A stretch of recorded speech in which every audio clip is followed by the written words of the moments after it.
Good afternoon, everybody, and Buenas welcome. tardes a todos.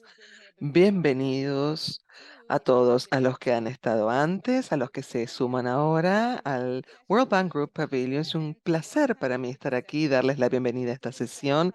Vamos a hablar de cómo la región latinoamericana y el Caribe se compromete con abordar los desafíos del cambio climático. En el Banco Mundial estamos convencidos que los desafíos y el clima y del desarrollo no se pueden separar. El año pasado lanzamos la primera serie de lo que llamamos los informes de países en el cambio climático y el desarrollo, llamados CCDR. El año pasado hemos hecho informes para Brasil, Colombia, la República Dominicana y Honduras, trabajando muy cercanamente con muchos de ustedes aquí.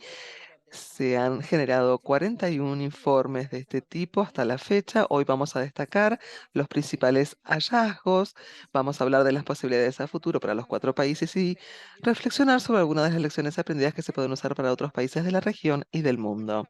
Estos informes cubren muchos de los desafíos centrales en la intersección de clima y desarrollo en una región ampliamente diversa, mientras que se distinguen en sus mensajes, tienen en común muchos temas también de los que surgen. Vamos a mencionar que no hay que desarrollar entre el clima y el desarrollo. Ya lo dije antes y lo vuelvo a decir porque creemos en ello. Es posible avanzar en los metas de desarrollo, incluir crecimiento inclusivo y tener una acción proactiva en el clima. En Brasil, la implementación de un paquete de políticas para terminar con la deforestación e incrementar la productividad en actividades basadas en la tierra diversas podrían ser de unos 95.000 millones de dólares en incremento del PBI a medida que se expande la cobertura forestal en 16 millones de hectáreas. La restauración de los bosques puede traer aparejado grandes beneficios económicos. Colombia tiene el potencial de movilizar un promedio de 1,1 mil millones de dólares por año en finanzas de carbono entre el 2023 y el 2035 al evitar la deforestación, aforestación, reforestación y mejora en la gestión de bosques. En Honduras, el precio de carbono podría llegar a un rendimiento del 2% del PBI en ingresos adicionales, mientras que logra las contribuciones nacionales del país, claves para la reducción de emisiones y la adaptación del cambio climático para el 2030. Y más importante aún, retrasar las acciones en el clima puede tener serias consecuencias para lograr los desarrollos de los objetivos en la región. Por ejemplo, los shocks en el clima puede llevar a 3 millones de brasileros a extrema pobreza en el 2030. Para el 2050 se espera que el impacto del cambio climático en la República Dominicana se espera que disminuya la productividad laboral hasta un 90% en futuros secos y calurosos. En segundo lugar, la preserva de la capital natural de la región es importante para la ambición climática y para sostener el crecimiento económico. Ahora voy a hablar un poco más de esto. Sabemos que una continua deforestación, el cambio climático podría llevar a un punto de inflexión, más allá de un gran cambio de la cuenca del Amazonas que podría convertirse en una sabana. Los impactos económicos para llegar a este punto son grandes. Solo en Brasil podríamos hablar de 184 mil millones para el 2050. Respecto de la acción en la preservación y restablecer los bosques, es necesario alcanzar un objetivo cero a nivel nacional. Eso es importante para todos los países de la cuenca, pero también para otros países en la región que tienen grandes bosques. Debe ser preservado. Antes de llegar al tercer hallazgo, vamos a hablar de Honduras. Antes de llegar del tercer punto en Honduras, la cobertura forestal ha bajado un 12% porcentual de 2010 al 2021, en excedencia de los promedios regionales y mundiales, llevando a grandes partes de la expansión agrícola, también como los países del Amazonas. Sabemos que lo mismo sucede en Belice y en Bolivia. Este tercer surgimiento, este hallazgo es que es parte de los cuatro informes, hay que mejorar la eficiencia, pero los CCDRs nos muestran que hay maneras de mejorar la efectividad y la eficiencia de la movilización de recursos existentes al avanzar en la acción climática, en especial rediseñando los subsidios que puede eliminar los las políticas existentes. Por ejemplo, el informe de Brasil muestra las políticas actuales que generan grandes incentivos para ganado en el Amazonas a grupos subsidiados y la estructura de grandes subsidios a la industria cárnica, que representa el 26,7% de $1.000 millones en 2007 y 2008 a 2017. Es posible redireccionar estos subsidios para mejorar la preservación en lugar de la destrucción a la vez que se respaldan a los más vulnerables. Y finalmente, el trabajo que hemos realizado en los CCDR sugieren que la escala de la acción necesaria requiere la movilización de capital privado. Para que esto suceda, son necesarias varias innovaciones. En Colombia y la República Dominicana, más del 70% de los costos iniciales para la descarbonización hasta el 2030 podrían ser suministrados por el sector privado. Las reformas necesarias que aumentan estas acciones e incrementan los recursos necesarios para responder a escala de lo que necesita la región. Eso es lo que necesitamos. La innovación también es necesaria en los instrumentos financieros, desde los bonos de catástrofe a seguros y sociedades público-privadas. En el Banco Mundial construimos sobre estos hallazgos, por ejemplo, en la República Dominicana, la recomendación de políticas de las CCDR informan directamente el desarrollo de un préstamo en políticas nuevo, es decir, informa reformas que se podrían considerar. Con esto le voy a dar la palabra a Felipe, que va a comenzar con la charla, con el debate. Gracias. Muchas gracias, Ana. Gracias. Y gracias a todos por estar aquí. Tenemos un distinguido grupo de panelistas. Estoy muy contento de que estén todos aquí. Permítanme presentarlos muy brevemente. Tenemos en primer lugar, vamos a de izquierda a la derecha, tenemos a Miguel Seara Hatton, ministro de Medio Ambiente y Recursos Naturales para República Dominicana. Luego tenemos a Sebastián Camilo Carranza Tovar, director de Cambio Climático y Gestión del Riesgo del Ministerio de Ambiente y Desarrollo Sostenible de Colombia. Luego tenemos a Jessica Ocampo, quien es directora general y consejera delegada de CAPNexus LTD. Va a ser muy interesante escuchar el contraste de lo que ella va a decir. Y luego tenemos a Joao Paulo de Resende, asesor especial de Economía de Cambio Climático del Ministerio de Hacienda de Brasil. Así que comencemos inmediatamente. Así que permítanme hacer una pregunta general a los dos países quienes tienen una parte más significativa de la Amazonas, en este caso Brasil y Colombia. Permítame decir que estoy muy contento de que estén ambos aquí porque ustedes representan gobiernos que precisamente tienen un compromiso significativo para la preservación del Amazonas y de asegurarse de que el desarrollo sea sostenible. Así que permítanme preguntarles directamente a ambos, si vamos a detener la deforestación en el Amazonas lo antes posible, ¿a qué están dando prioridad sus gobiernos? ¿Qué medidas clave? ¿Qué pueden decirnos en cuanto a los planes de sus gobiernos de cuáles son las medidas críticas para detener la deforestación? Vamos a comenzar con usted, Joao. Yo iba a pedirle a Miguel que empezara. Perdón, a Sebastián. Bueno, yo puedo comenzar. Gracias. Es genial estar aquí. Gracias por la invitación. Creo que el reto es muy grande para detener la deforestación en la región amazónica, que necesitamos todos los instrumentos que estén a nuestro alcance. Así que comenzamos en Brasil. Acabamos de tener una reducción de 50% de la deforestación desde el mismo periodo del año pasado, 48, 49 puntos, algo. Felicitaciones, por cierto. Y nosotros hicimos esto mediante la renovación de la iniciativa original que Brasil emprendió en los dos primeros mandatos del gobierno de Lula, que fueron de 2003 a 2010, que son las medidas de comando y control. Es decir, la policía y las autoridades medioambientales yendo allí y reprimiendo ciertas actividades ilegales, la tala, la quema y bueno, incautando equipos, maquinarias. Y nosotros así estamos reinvirtiendo en eso y es responsable de lo que hemos hecho hasta ahora. Pero como mencionó Marina Silva, ministra del Medio Ambiente de Brasil, no es suficiente. No se puede solo con mando y control. Tienes que tener incentivo para que las personas que viven en esas regiones y necesitan mantenerse y mantener a su familia mediante ingresos, se necesitan soluciones económicas alternativas.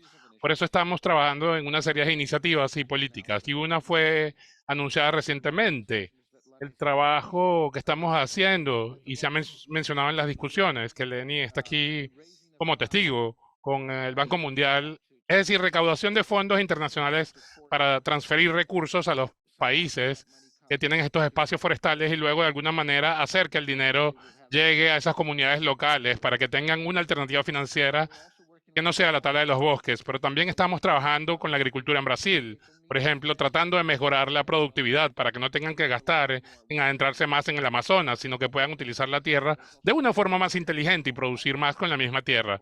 Así que puedo seguir, pero no quiero extenderme tanto. Gracias, Joao. Creo que mencionaste algunos de los componentes críticos y tengo curiosidad. Sebastián, ¿podrías decirnos si Colombia está siguiendo las mismas líneas o hay alguna variación en cuanto a las políticas? ¿Pueden escucharme? Sí, gracias Felipe por la pregunta y gracias Joao también por compartir algunos puntos de vista sobre lo que está ocurriendo en Brasil. Me gustaría mencionar que en Colombia también estamos siguiendo un nuevo enfoque político en relación con la reducción de la deforestación. También estamos muy contentos de compartir que también en Brasil estamos buscando una reducción muy interesante de la deforestación en la región amazónica. Tenemos un 70% de reducción en el mismo periodo en el año reciente, por lo que este es un resultado muy bueno. Tenemos un 30% de reducción de la deforestación neta en Colombia con respecto al periodo anterior de análisis. Así que eso fue una reducción en 2022. Fue efectivamente 30% de reducción en 2022 en comparación con 2021. Así que este es un resultado muy bueno y las medidas detrás de estos resultados son básicamente, y me gustaría empezar con esto, son consecuencia del proceso de paz en Colombia. Entonces entendemos que el manejo de la deforestación está claramente relacionado con el proceso de consolidación de la paz en nuestro país. Así que fue incluido en las conversaciones que tenemos en el marco del acuerdo que ya tenemos con las FARC. Así que esto forma parte de esa conversación y también forma parte de la conversación con otros grupos violentos. Y es parte de las salvaguardias que necesitamos poner como condición para comenzar a hablar de esto.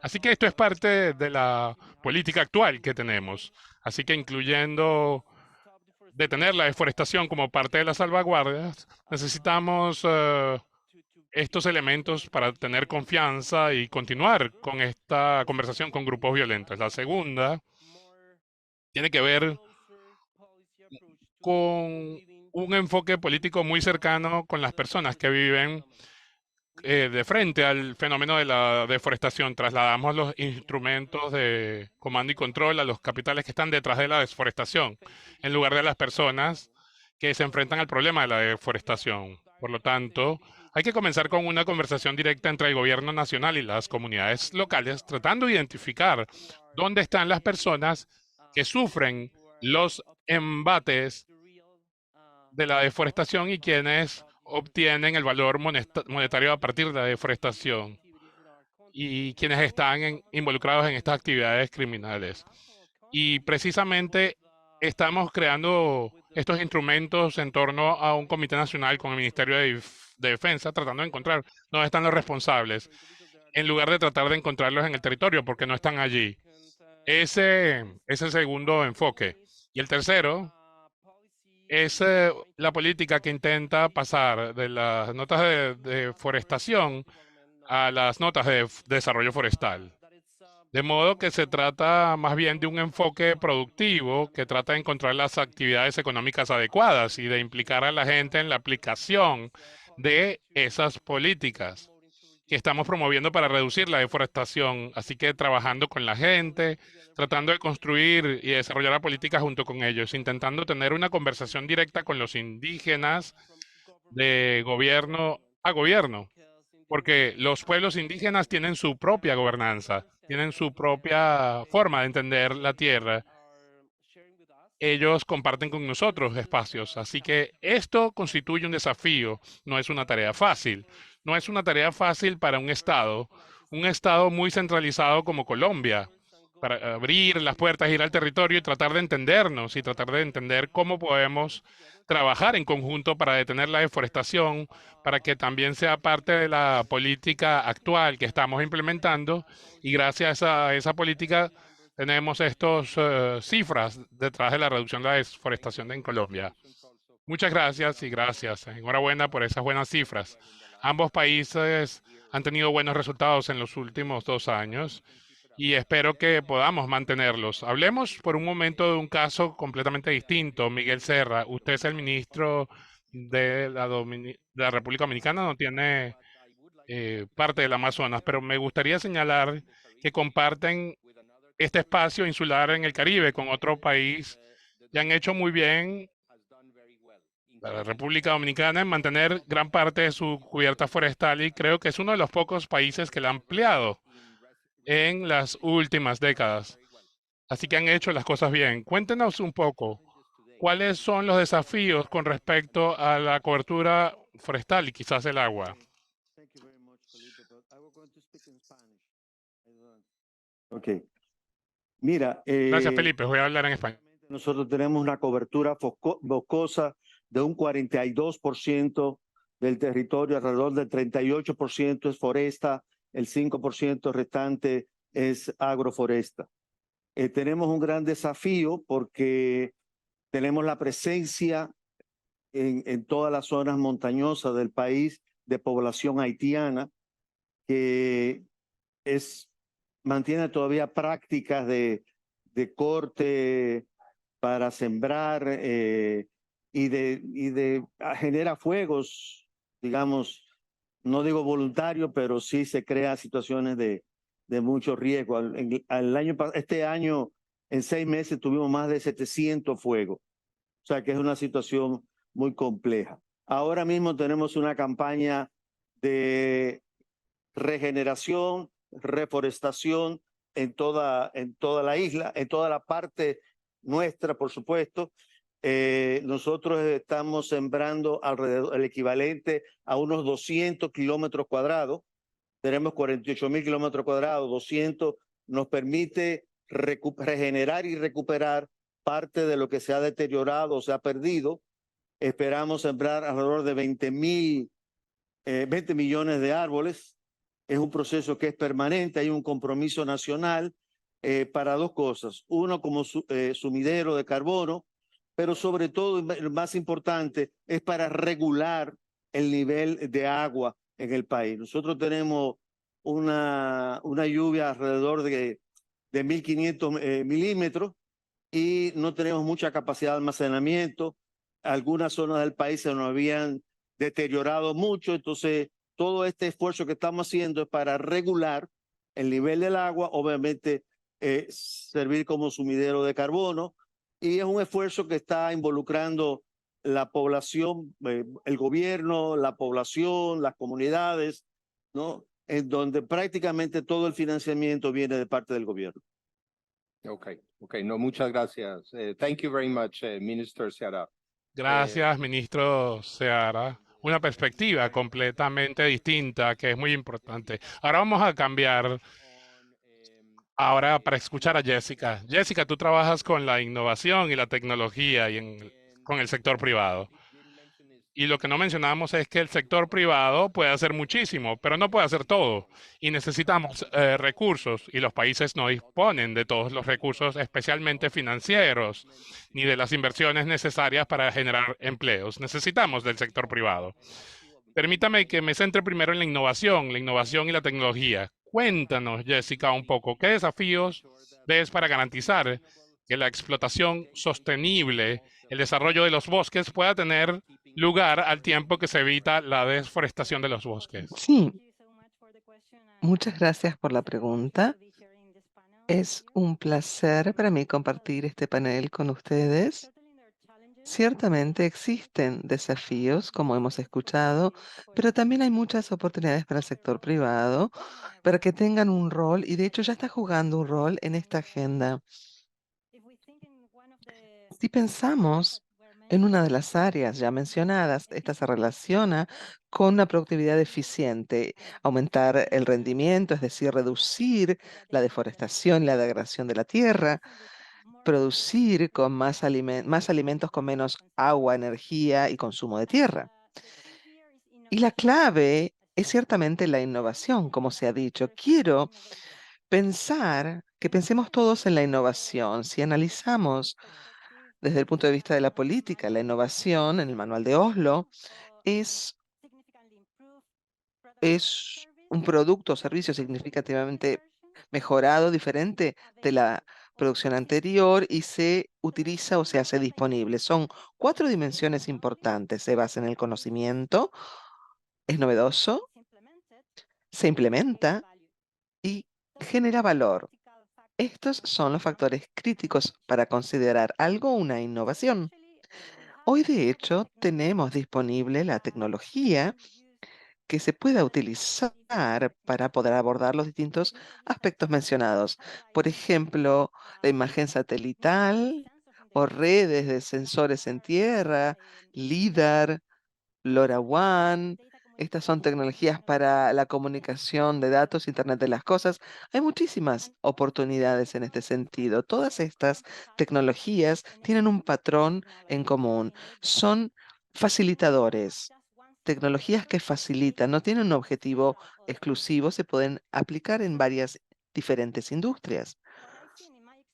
Lo que he visto en mi experiencia es que cuando nos concentramos en estas tecnologías como facilitadores en solo una de estas aplicaciones, pueden resultar muy costosas, especialmente en nuestros países. Y para poder que sean más convenientes, hay que pensarlas como una plataforma que puede generar valor a partir de todas las aplicaciones. Por ejemplo, podemos usar la misma infraestructura de sensores de la infraestructura para monitorear una alerta de ineficiencia en productividad, impactar directamente al granjero. Podemos alertar cuando hay un potencial incendio que aparezca, también para detectar cuando exista riesgo de acciones ilegales en deforestación. E incluso la misma infraestructura nos puede ayudar a medir o cuantificar el stock de biomasa, que puede ser muy útil en el mercado de carbono, la misma infraestructura. Por lo tanto, lo que debemos hacer con esto, ¿cómo lo hacemos? Es tan importante contar con un enfoque que aplique todos estos actores y en este caso como desafío seguramente el gobierno y el sector público pueda ver y ayudar a todos los participantes a unirse y encontrar una oportunidad posible. Si podemos hacer esto, podemos ver uno de los desafíos principales donde existe la tecnología, pero hay que ponerla en la perspectiva comercial. Gracias, Jessica. Y creo que todos los informes de desarrollo climático señalan la importancia de la tecnología y la innovación para ayudarnos en esta tarea de desarrollo sostenible de nuestras áreas boscosas. Ahora, permítanme volver a los dos países amazónicos críticos y preguntarles si pueden cambiar la orientación hacia el lado de las finanzas. Sus gobiernos tienen planes muy sólidos, tienen cierto mando y control, pero también necesitan involucrar a la población, ofrecer puestos de trabajo, desarrollar la bioeconomía. ¿Qué tipo de recursos creen que necesitan? ¿Y qué tipo de herramientas de financiación climática creo, Joao, que ya has mencionado, una interesante, una idea que Brasil ha lanzado en esta COP? Pero ¿qué otras ideas adicionales tienen con respecto al tipo de recursos que son necesarios para que esta transición sea lo más rápida posible? Así que, bueno, creo que se necesita un enfoque diferente para las distintas situaciones de las áreas boscosas. Tenemos lugares donde la tierra pertenece al sector público, hay lugares donde la tierra pertenece al sector privado, a agentes privados, y hay muchos lugares donde la tierra no pertenece a nadie. Por eso se necesitan distintas estrategias de financiación. Una cosa que ha estado ocurriendo mucho en Brasil, lo que es un bien público, estamos tratando de abordarlo con dinero público, principalmente donaciones, pero también algo de dinero del presupuesto brasileño. Eso pertenece al sector privado y ha sido que muchas iniciativas por parte del sector privado, ya sea trabajando con comunidades locales o contratándolas para conservar y preservar los bosques que poseen o en los que viven, pagarles algún tipo de retribución por los servicios medioambientales y luego tratar de generar un plus rojo o un crédito de carbono y venderlo en el mercado voluntario. Pero estamos a punto de aprobar un mercado regulado de créditos de carbono en Brasil, así que quizás podríamos usarlo como compensación. Exigimos a nuestras industrias que reduzcan sus emisiones, pueden compensar esto con una cierta cantidad de bosques y pueden comprar esos créditos a personas, a empresas que pagan por el servicio medioambiental prestado por las comunidades locales. Y hay otras empresas que están invirtiendo. Algunos hablan de 10 millones de hectáreas. Miguel mencionaba 2000, no Miguel, no, era 200 kilómetros cuadrados, que son 20.000 hectáreas. Estamos hablando de 10 millones. El Amazonas es tan grande, donde las empresas están llegando e invirtiendo en la reforestación. Y para eso usan tecnología. A veces utilizan aviones no tripulados para controlar muchas veces y luego nuevamente, pero necesitan esperar 7, 8, 9 años para que el bosque haya capturado suficiente carbono para que puedan monetizar en el mercado de carbono. Ya eso está ocurriendo. Dicen que son estos, cuando hablamos con estas empresas, dicen, bueno, estamos con la cabeza apenas encima del agua porque realmente es costoso. Tenemos un problema con no tener suficientes semillas para la reforestación. Esto es algo que en realidad no me vino a la mente solamente, sino que vino a la mente de muchas personas. Se intenta la reforestación, pero no hay suficientes semillas para plantar árboles. Pero el sector privado interviene con su propio dinero. Y nuevamente, distintos enfoques para distintas situaciones. Creo que es así como lo vemos. Tenemos que utilizar todas las herramientas que tenemos a nuestra disposición. Gracias, Sebastián. ¿Cómo está lidiando Colombia con la necesidad de recursos para esto? Gracias, Felipe. Esta es una pregunta muy importante. Y es muy interesante porque yo estaba en otro panel hace unos minutos y estábamos hablando sobre el presupuesto de carbono. Hablábamos sobre el sentido de urgencia. Así que ya sabemos que tenemos que actuar, ya sabemos que no queda tiempo, ya lo sabemos.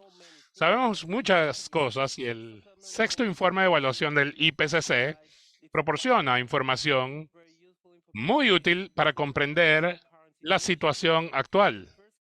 Y la primera pregunta que surge una vez que vemos esos informes es, ¿quién va a pagar eso?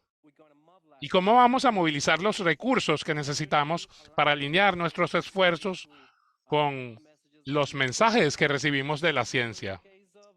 Así que en el caso de la región amazónica, y no solo de la región amazónica, también tenemos un bosque muy rico en la cuenca del Pacífico que compartimos con otros países en esa parte de nuestro país, con Panamá, Costa Rica y Ecuador. Así que realmente necesitamos crear las condiciones para cambiar el enfoque financiero. No es una tarea fácil crear un valor real a partir de la biodiversidad. La situación actual en mi país es que tenemos trabajos muy informales, en algunos casos en condiciones ilegales, con un recurso muy barato que es la tierra. Así que hay un malentendido de la realidad. Esa es nuestra fuente de riqueza. Gente joven que vive en un contexto muy rico de biodiversidad. Pero la comprensión del sistema es que no es el lugar donde el árbol de la energía eléctrica sale. Así que es el tipo de cosas que debemos cambiar. ¿Cómo vamos a emprender este cambio? Necesitamos crear las condiciones para hacer de la biodiversidad una fuente de riqueza, de bienestar. Necesitamos crear condiciones para alinear, por ejemplo, el sector privado con la biodiversidad y con la región amazónica. Y un sistema de intercambio de emisiones podría ser un instrumento para ello. Tenemos un impuesto sobre el carbono en Colombia que incluye un sistema de compensaciones y es posible utilizar créditos para evitar el pago del impuesto. Así que estamos creando estas condiciones para tratar de trasladar los flujos financieros a esa realidad que tenemos en un contexto muy rico y muy biodiverso como la Amazonia o la cuenca del Pacífico.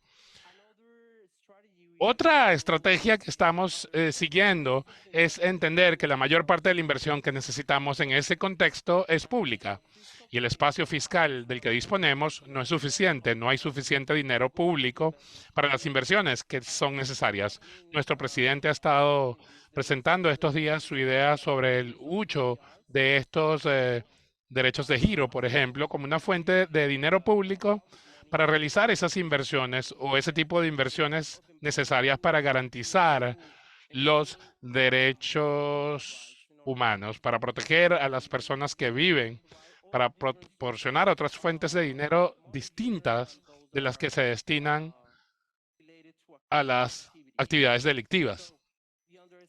Así que la comprensión de la situación fiscal de nuestros países, tratar de llevar esa conversación a, por ejemplo, el G20 o la reforma de los BMD, que también es muy útil para crear las condiciones con el fin de tener en el futuro los flujos financieros realistas que permitan hacer inversiones que necesitamos en estos contextos si somos un gobierno que no tiene un espacio fiscal suficiente. Estos son este tipo de actividades que son necesarias. Es importante que los países utilicen los instrumentos como los CCDR o las plataformas nacionales para tener claro qué tipo de inversiones nos gustaría promover en nuestros países. Ser muy específicos.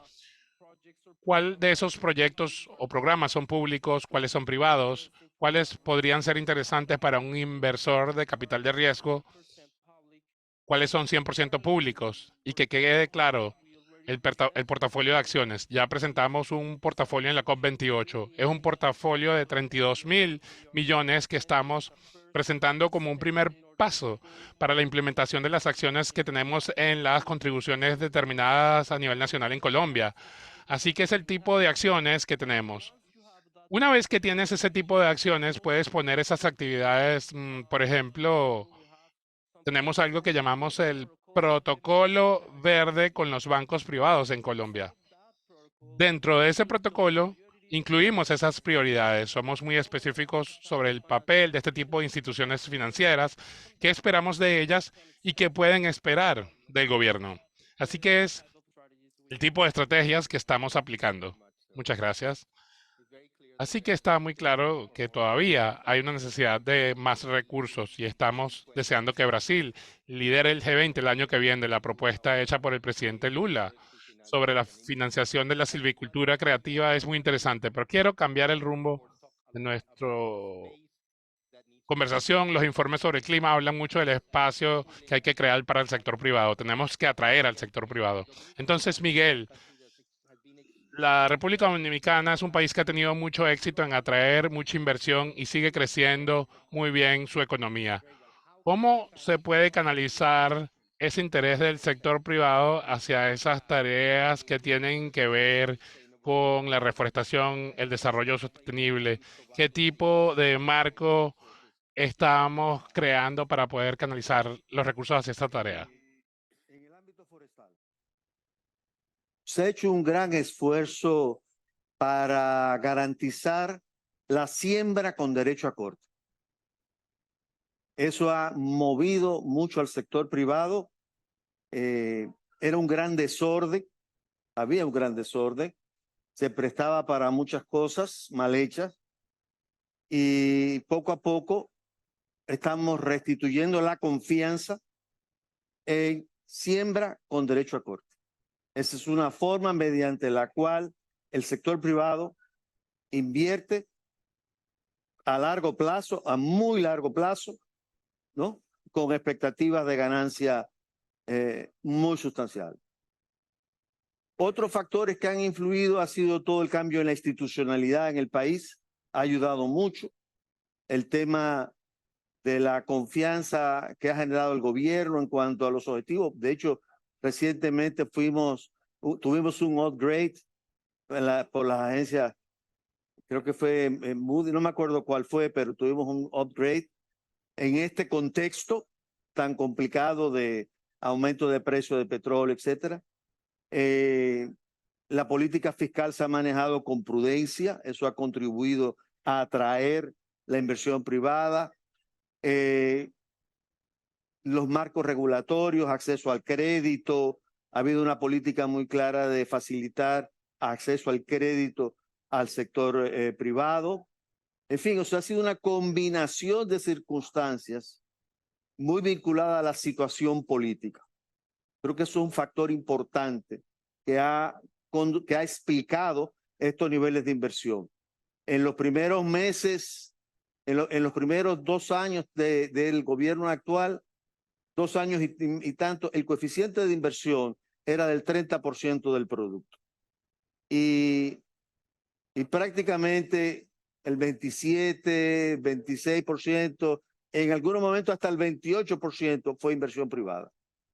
O sea, eso es un cambio importante en la dinámica económica del país. Gracias. Thank you very much, Miguel. Gracias, Miguel. Jessica, la última pregunta. Usted trabaja mucho con el sector privado. ¿Qué pueden necesitar los inversores privados? ¿Qué ellos piden?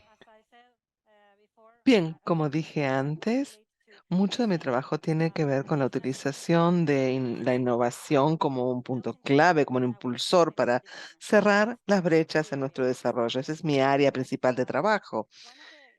Y una de las cosas que tenemos que identificar a medida que el sector público es heterogéneo, lo mismo sucede en el privado.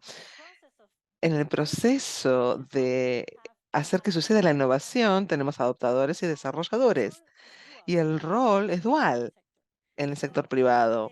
Por lo tanto, hacerlo suceder tiene que ver con la posibilidad de la participación activa del Estado también, no solo como la creación de las situaciones ideales y sostener un buen ecosistema de innovación y medio ambiente para que esto suceda, sino también como un rol activo, de hecho, disminuyendo el riesgo para otros, para que ingresen a participar, como dije, desde el punto de vista del desarrollador, bien al comienzo, cuando lo que buscan es que los asesores, los innovadores, inversores tienen que evaluar, no se arriesgan hasta que esté validado y trabajando y funcionando. Y el rol de un Estado que adopte tempranamente tiene que ayudar a validar esa tecnología como producto.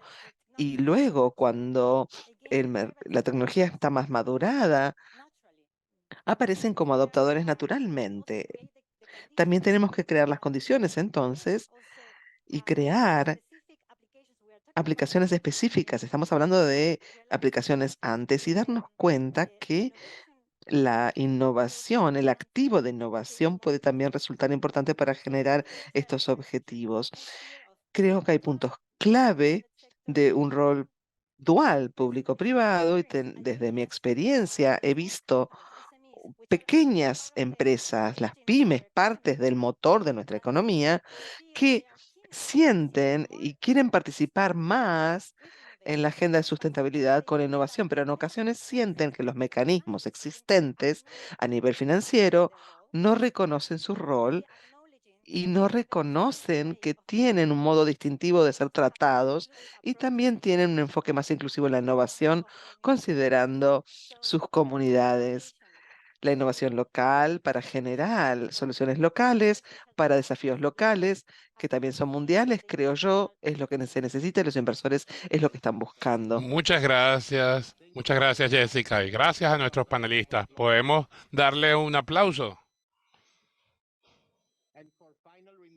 Y para palabras finales, permítame presentar a Alfonso García Mora, vicepresidente de la CFI para América Latina y el Caribe y también para Europa y Asia Central.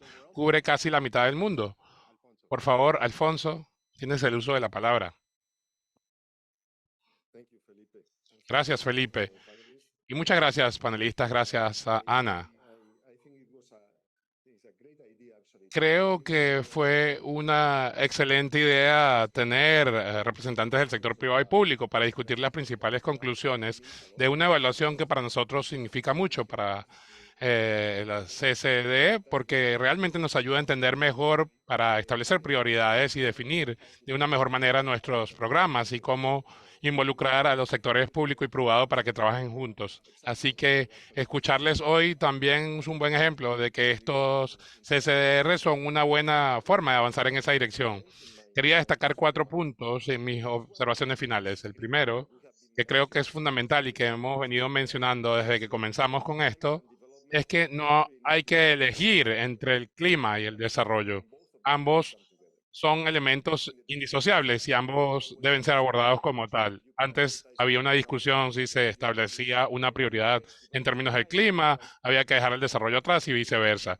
Y creo que hemos demostrado con todo el trabajo analítico del Banco Mundial que no es así y que tenemos que trabajar en esos dos aspectos de forma simultánea para que haya sostenibilidad. De lo contrario, no habrá sostenibilidad. El segundo punto que quisiera mencionar es la importancia de los bosques. Las áreas forestales, usted lo mencionó, especialmente en América Latina, en otras regiones también, pero también esto y la biodiversidad son componentes claves de la agenda climática y así como hemos mencionado esto, lo debemos interiorizar en nuestro trabajo. También en los programas de desafíos globales que estamos desarrollando. Es uno de los 6 que precisamente tiene que ver con biodiversidad y silvicultura y está jugando un papel crítico. Y en este sentido, me gustaría mencionar que no se trata solamente de la forma tradicional de ver la silvicultura en términos de replantación y de mantener vivo el bosque, sino también cómo desarrollar las sociedades y comunidades que viven en esas áreas. Es la única manera en la que realmente podemos pensar que si queremos lograr un desarrollo sostenible, hacerlo. El tercer punto que quería mencionar es precisamente sobre la relevancia del sector privado. Sabemos, las cifras están allí, estimamos que necesitamos 150.000 millones de dólares al año en inversiones para alcanzar los objetivos climáticos sostenibles. Y esto nunca sucederá solamente con la financiación pública. Es obvio, porque no hay un presupuesto que pueda financiar esto exclusivamente y tenemos que entonces traer al sector privado a bordo. Y la clave aquí es que se necesita. Bueno, entonces tenemos que identificar cuáles son los elementos habilitadores que necesitamos para movilizar el capital por parte del sector privado. Debemos crear las condiciones para las inversiones. Y esto es precisamente uno de los elementos clave en los CCDR, que consiste en determinar cuáles son los factores políticos y normativos que permitirán la entrada del sector privado. Y esto significa analizar y profundizar en las subvenciones o subsidios, y hablo de los incentivos que tenemos para las economías, para crear el entorno propicio para la tecnología, para la innovación, los incentivos para hacerlo, y también, y no menos importante, crear las taxonomías y la normalización que permitirá al sector privado entender en lo que invierten y a los inversores institucionales entender en lo que están invirtiendo. Esto no es fácil, pero sabemos que existen muchas normas sobre bonos verdes, azules y sostenibles en todo el mundo. Así que es algo en lo que está trabajando el Banco Mundial y lo hicimos en Colombia, lo estamos haciendo en Brasil, lo estamos haciendo actualmente en Perú, en América Central. Estamos tratando de ayudar precisamente al sector financiero a definir un conjunto de activos que puedan ser reconocidos como tal internacionalmente. Con esto quería terminar. Quisiera agradecerles nuevamente por estar aquí hoy. Gracias, Ana, por tu discurso de apertura y gracias, Felipe, por moderar este panel.